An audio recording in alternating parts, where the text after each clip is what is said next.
So let's get this started.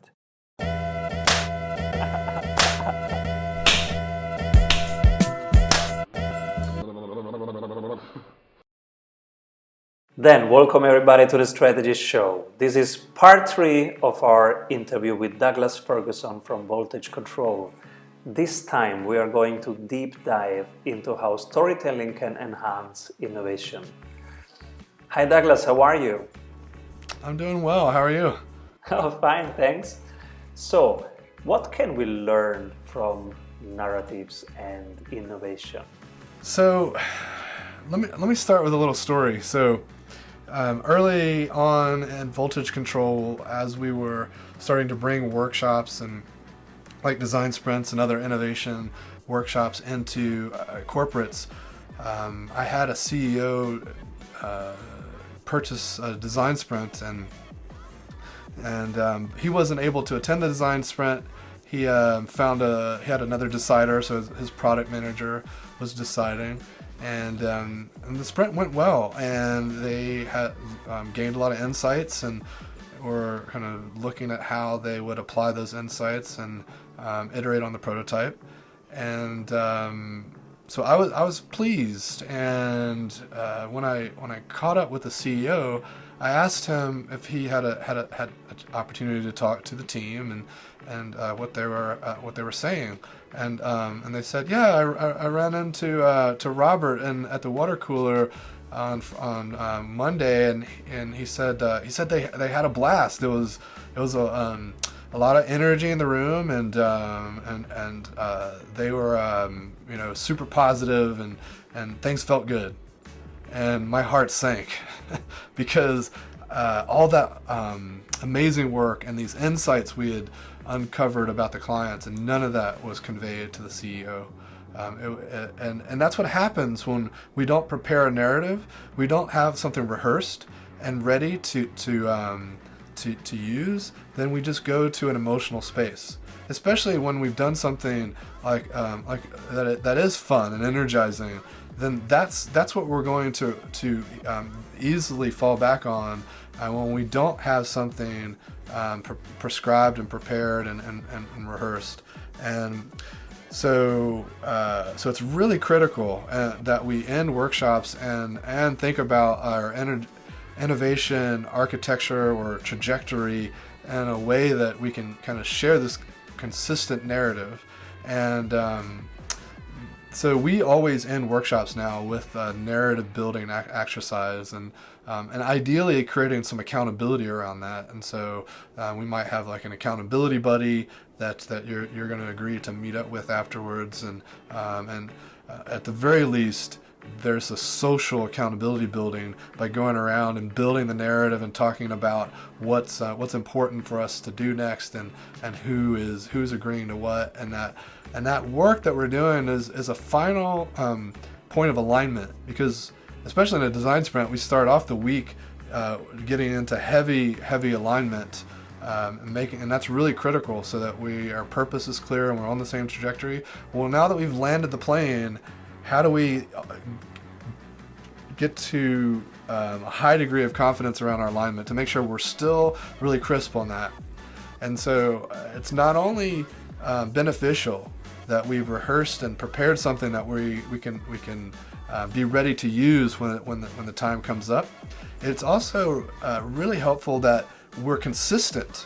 So if we've got to this high degree of alignment and we go out into the business, we return to our teams, and we're sharing the same narrative, telling the same story, then the rest of the organization will perceive a sense of cohesiveness, versus if we are out there saying slightly different things.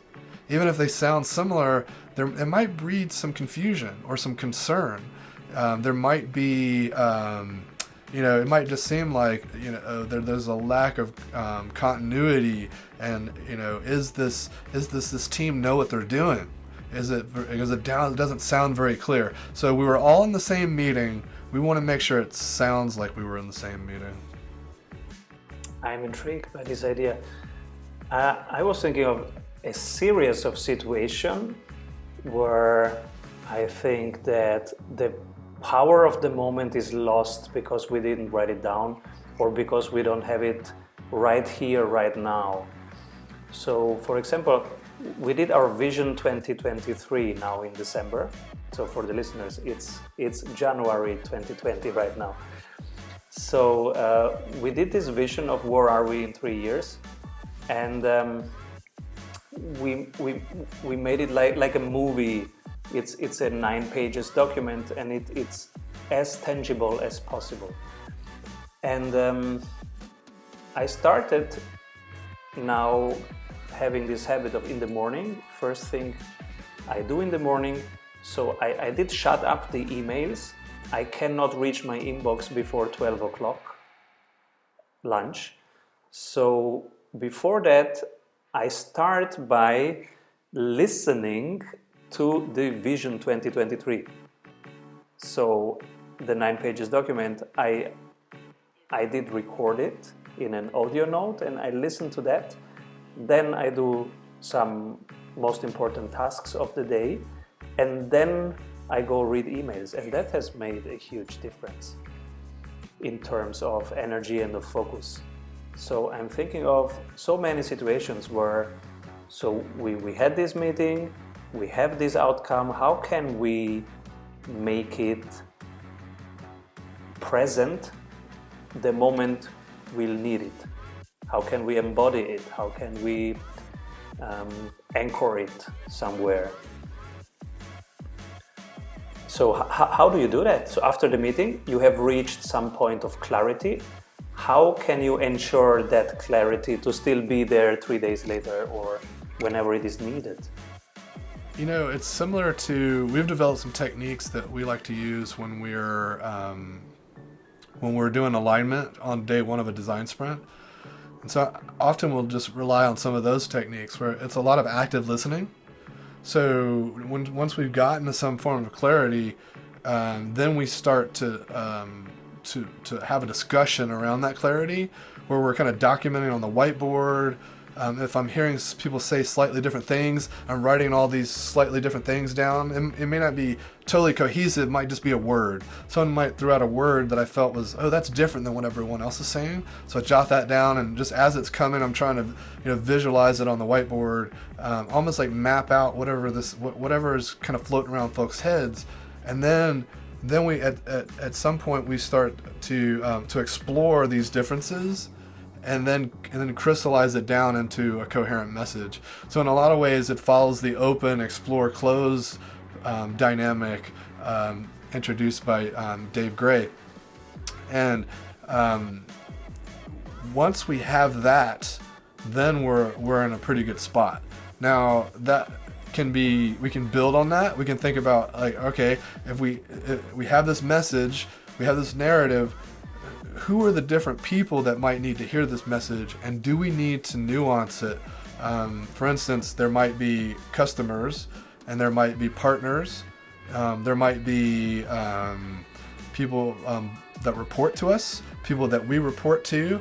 It could be all sorts of different stakeholders or different, let's say, audiences that need to hear these different messages, and what's going to be important to them, or what's going to be important that we don't confuse them. They might need different context because they're thinking about or being concerned about different things. And so just getting really clear on that can be really helpful to think about how we all get hyper-aligned. And you'd be surprised that even though you've gotten to this moment of clarity, you've gotten to this outcome, there's still some lack of alignment around maybe how we plan to roll this out, or who's gonna get this pitch deck that we just created, or what's the very next meeting we need to set up, these kinds of things. And so some of it's like, you could say, well, those just sound like action items, but some of it doesn't really surface until we start to really kind of craft this narrative together around what happened and what it means going forward. And I often find it can be helpful just to think about, narrative kind of storytelling frameworks. Like where were we, what was happening, what sort of conflict developed, and then how did we get to resolution on that conflict. And it can also be helpful to understand, talk about like where we maybe tried things that didn't work. So so there's some reversal there. Then any of these kind of plot techniques can be helpful to think about how we tell the story through the organization around what we're going to do and why we're going to do it, and why some of these trade-offs were made. And it can help us get really crisp on that language so that it can be repeatable, succinct, and that builds resilience. I was thinking, what do I do when I've reached a moment of clarity? And I observed that when I have clarity on something, I usually go then very intuitively and create momentum around that. So, for example, I send the concept to somebody who is relevant so that there is no going back. Or I buy that audiobook about that on Amazon, because that's one of my smallest steps in going forward there. Or I schedule something in a calendar invite, which is not only my calendar but also somebody else's calendar. So I go into actions that involve other people and that involve spending time or money or energy so that I cannot go back.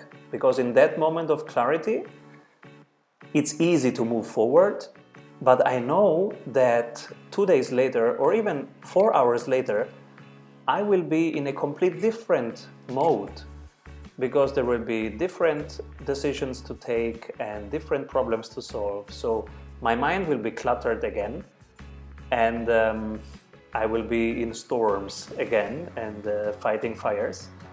So I think of this moment of clarity of the moment I have to take action, because otherwise it will be lost, and I usually do it. So I'm really resonating with this when a team has a moment of clarity, but they have to involve many stakeholders. So they have to hold that clarity without jumping into action, because they are usually not allowed to take every decision. They have to discuss that decision and to win other people over in order to massively move forward. So what can they do to help this clarity stay there and be reachable when they need it?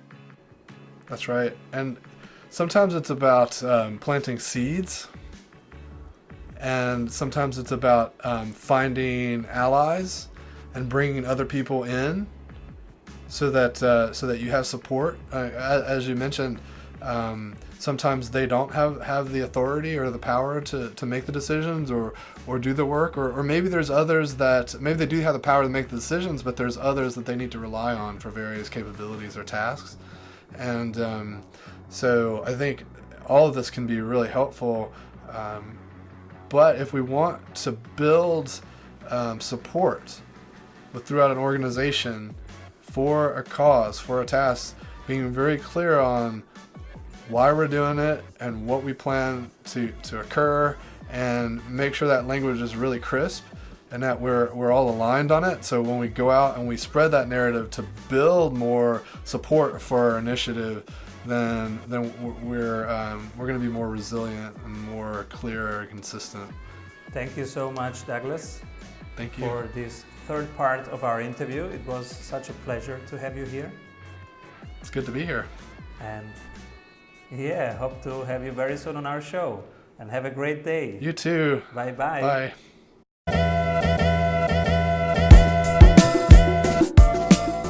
Entrepreneurial freedom is awesome.